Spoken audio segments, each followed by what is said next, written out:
Facebook ने अपना corporate नाम बदल करके मेटा कर दिया है और साथ ही साथ फेसबुक, इंस्टाग्राम और व्हाट्सएप ये तीनों कंपनियों की अब पेरेंट कंपनी जो होगी वो उसका नाम होगा मेटा। तो इस बदलाव की वजह क्या है और इस बदलाव का इम्पैक्ट यानी कि प्रभाव क्या पड़ने वाला है, इसी के बारे में हम इस वीडियो में बात करेंगे। नमस्ते, मैं हूं सतीश पांडे और आप सभी का इस वीडियो में बहुत बहुत स्वागत है।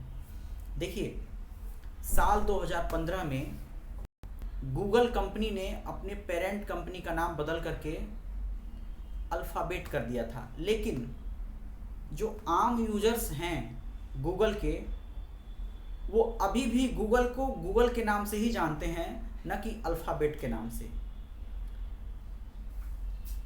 इसका एक सिंपल मतलब है कि फेसबुक के, इंस्टाग्राम के और व्हाट्सएप के जो मौजूदा यूजर्स हैं उनके ऊपर इस बदलाव का कोई ख़ास इम्पैक्ट पड़ने वाला नहीं है।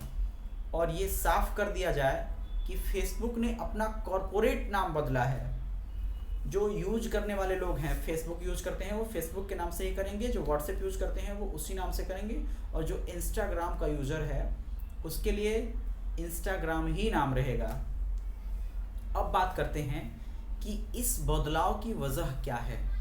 तो देखिए, पिछले दिनों ये एक मुद्दा बहुत सुर्खियों में रहा और फेसबुक के ही एक पूर्व कर्मचारी ने अमेरिका की कांग्रेस, जो कि अमेरिका में वहाँ की संसद को कांग्रेस भी कहा जाता है, कांग्रेस ही कहा जाता है, तो अमेरिकी कांग्रेस के एक समिति के सामने फेसबुक के एक पूर्व कर्मचारी ने उपस्थित होकर के एक विसिल ब्लोअर के तौर पे, विसिल ब्लोअर का मतलब किसी कारनामे को उजागर करने वाला अगर कोई होता है, कोई किसी गलत काम को अगर उजागर करता है, सामने लाने की कोशिश करता है या कानून के सामने उसको रखता है, तो उसको विसिल ब्लोअर भी कहा जाता है।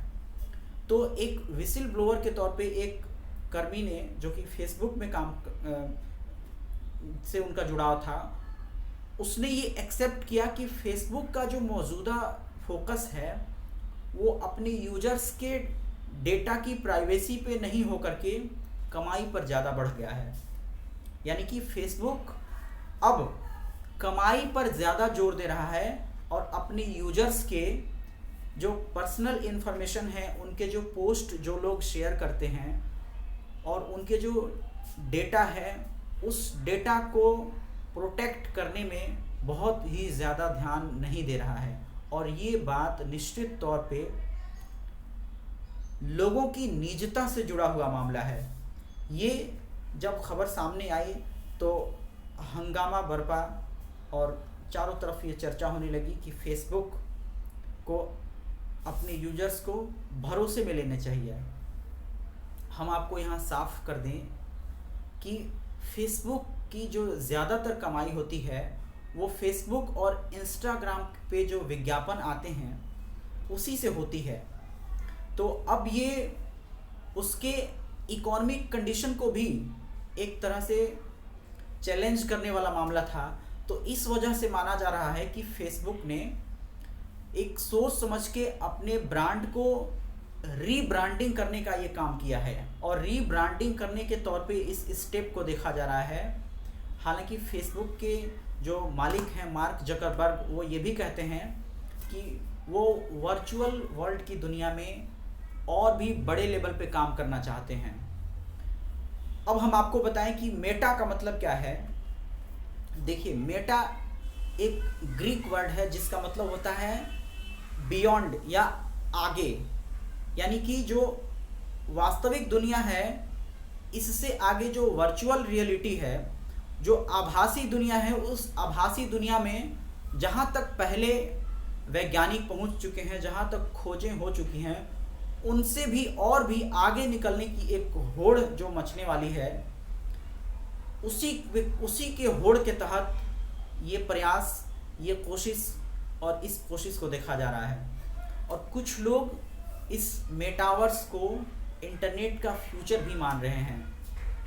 अब हम आपको अगर बात करें कि इसमें क्या हो सकता है, तो इसमें गेमिंग हो सकता है, इसमें कोई और प्ले हो सकता है।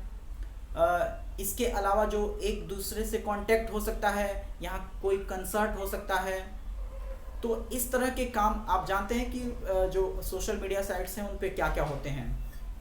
अब अगर हम बात करें कि फेसबुक को नाम बदलने की ज़रूरत और किन वजहों से पड़ी, तो अगर हम वाशिंगटन पोस्ट में एक खबर छपी कि कोरोना महामारी के दौरान वैक्सीन की जो गलत जानकारी थी, उस जानकारी को सर्कुलेट होने से फेसबुक नहीं रोक पाया और ये उसके यूजर्स में और आम लोगों में एक नेगेटिव इंफॉर्मेशन को सर्कुलेट होने दिया। इस वजह से लोगों में भ्रम की स्थिति बनी। इसी के साथ साथ अमेरिका में छोड़ करके अन्य देशों में जो नफ़रत फैलाने वाले पोस्ट हैं, उन पोस्ट को हटाने का कोई मैकेनिज़्म फेसबुक ने अपने पास नहीं रखा है, ये आरोप लगाया गया है। इसके अलावा हम आपको एक एग्जांपल दें कि हम सोशल मीडिया के वीडियोस के बारे में अगर बात कर रहे हैं, उसकी गंभीरता को कितना हो सकता है ये बात करें तो हम कह सकते हैं कि जो हाल ही में बांग्लादेश में एक वीडियो वायरल हुआ था, जो दुर्गा पूजा के दौरान दुर्गा पूजा के पंडाल में कुरान की एक प्रति किसी ने रख दिया और इस तरह का एक वीडियो वायरल हुआ। उसके बाद से हिंदू और मुस्लिमों के बीच एक दंगे हुए, जिसमें हिंदुओं के ऊपर हमला किया गया और वहाँ के हिंदुओं को बांग्लादेश की प्रधानमंत्री शेख हसीना को खुद आगे आकर के भरोसे में लेना पड़ा और मामले की जांच के आदेश देना पड़ा और हिंदुओं की सुरक्षा का भरोसा दिलाया जब बांग्लादेश की सरकार ने, प्राइम मिनिस्टर शेख हसीना ने, तब जाकर के मामला किसी प्रकार से अब थोड़ा ठंडा लग रहा है। तो अगर कोई नफ़रत फैलाने वाला पोस्ट है तो ये अगर सर्कुलेट होता है तो क्या हो सकता है, इसका गलत प्रभाव कितना हद तक पड़ सकता है।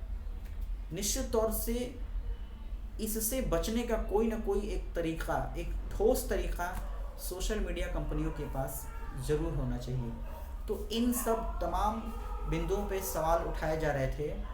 इसी वजह से फेसबुक ने शायद सोचा होगा कि हम अपने ब्रांड को एक बार फिर से रीब्रांड करने की कोशिश करते हैं।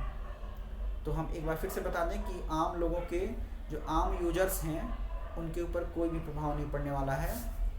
फेसबुक हो, इंस्टाग्राम हो और व्हाट्सएप हो, वो पहले की तरह से इसी नाम से चलेंगे, इसी नाम से यूज होंगे। तो इस वीडियो में फ़िलहाल इतना ही। आपको फेसबुक के इस नए नाम के बारे में जो मेटा है क्या कहना है, आप हमसे इस वीडियो के कमेंट बॉक्स में ज़रूर बताएं। मैं हूं सतीश पांडे। ये वीडियो देखने के लिए आपका बहुत बहुत शुक्रिया। मिलते हैं किसी अगले वीडियो में, तब तक के लिए नमस्कार। Thank you so much.